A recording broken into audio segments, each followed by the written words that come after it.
এটা আরেক চক্রান্ত। ভারতের নির্বাচন কমিশনের চলমান যে নীতি অনুযায়ী বছরে 4 বার যে intensive review of electoral role IRE, এটা 4 বার হয়ে থাকে। তো কোনো লোকের নাম বাদ যাওয়ার সেরকম কোনো আশঙ্কা কারণ থাকতেই পারে না, এটা সিস্টেমেটিক হয়। কিন্তু সেই জায়গাতে একটা রাজ্যে নির্বাচন হবে বলে সেখানে এই SIR নামে 65 লক্ষ ভোটারের নাম বাদ দিয়ে এখন বলছে অন্য যে সকল রাজ্য হবে সেখানেও হবে। কারণটা কি? ভারতীয় জনতা পার্টি মাটির পরীক্ষা করে দেখেছে যে তাদের আগামী দিনগুলোতে ভারতবর্ষের সবকটা রাজ্য থেকে বিদায় অনিবার্য। কাজেই বিগত দিনগুলোতে যেরকম ভাবে সাংবিধানিক সংস্থাগুলোকে কাজে লাগিয়ে অন্যায়ভাবে পেছনে দরজা দিয়ে ক্ষমতা দখল করেছে, বিহারেও এরকম একটা অপচেষ্টা তারা করছে। আর ত্রিপুরা মথাকে দিয়ে সেই ভূতাস্ত্র এখানে প্রয়োগ করে এই ত্রিপুরা রাজ্যের মধ্যে 2 সম্প্রদায়ের মধ্যে বিভাজন তৈরি করার চেষ্টা করছে।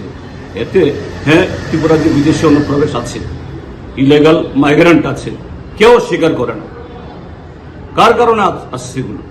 তার জন্য সবচেয়ে বড় দায়ী অমিত শাহ, তার স্বরাষ্ট্র মন্ত্রক ত্রিপুরা রাজ্যের চারিদিকে হাজার হাজার কোটি টাকা দিয়ে কাটা তার বেড়া দেওয়ার পরও 12-13 ব্যাটালিয়ন BSF থাকার পরও কি করে অনুপ্রবেশ হয়? আর সে অনুপ্রবেশ ঘটানোর জন্যই তো বিজেপি সিটিজেনশিপ অ্যামেন্ডমেন্ট অ্যাক্ট এনেছে, অবৈধ লোকদেরকে বৈধ করার জন্য। আর সেই অমিত শাহ এই অবৈধ নাগরিকদের চিহ্নিত করার দায়িত্ব তার মন্ত্রক, তার কাছে কিছু না বলে নির্বাচন কমিশন, তাদের তো এই কাজটা তাদের এখতিয়ারের মধ্যেই পড়ে না। সংবিধান তাদেরকে এই দায়িত্ব দেয়নি, শুধু টুপি পরানোর জন্য। ত্রিপুরা রাজ্যের মধ্যে ত্রিপুরা ল্যান্ড হয়নি, গ্রেটার ত্রিপুরা ল্যান্ড হয়নি, one last fight, no compromise ইত্যাদি বলার পরও এটাও বিজেপির যোগ সাজসে ত্রিপুরা মথার ত্রিপুরা রাজ্যের জনগণকে ধোঁকা দেওয়ার জন্য আরেকটা খেলা, এছাড়া অন্য কিছুই না।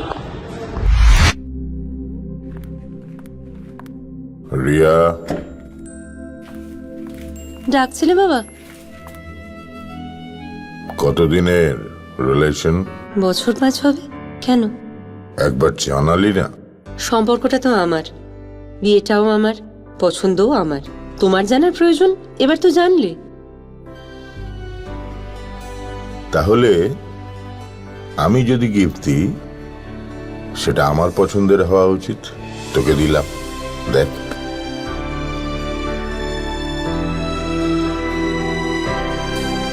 বাবা, 7 দিন ধরে অরিজিতের প্রোফাইল অবজার্ভ করছি।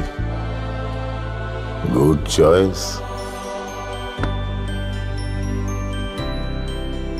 তোমারও। রাধাকৃষ্ণ জুয়েলারি, ভালো লাগায় ভালোবাসায়।